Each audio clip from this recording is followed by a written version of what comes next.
Presented by Action Film.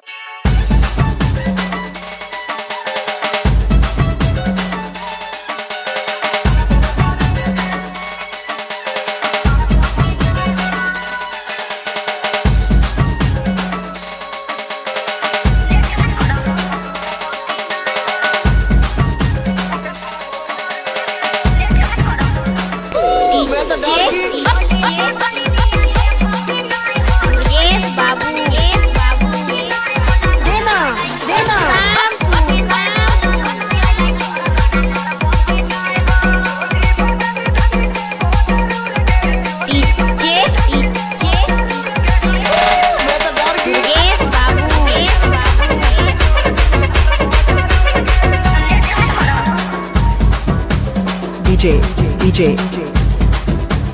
Manish, आप सुन रहे हैं बैकुंठपुर मनीष का मिक्स लोटान पारा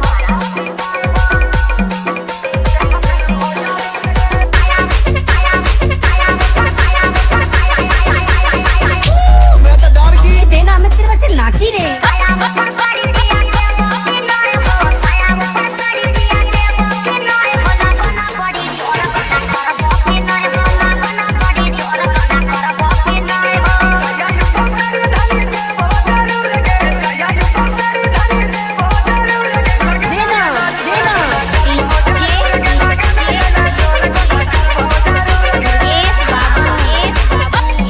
DJ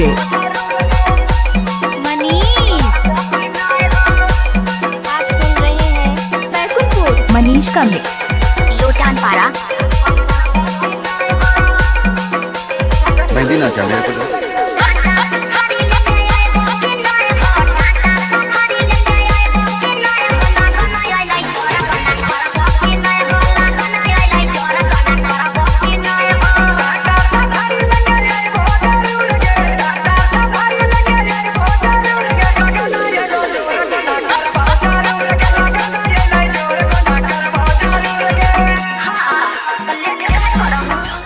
DJ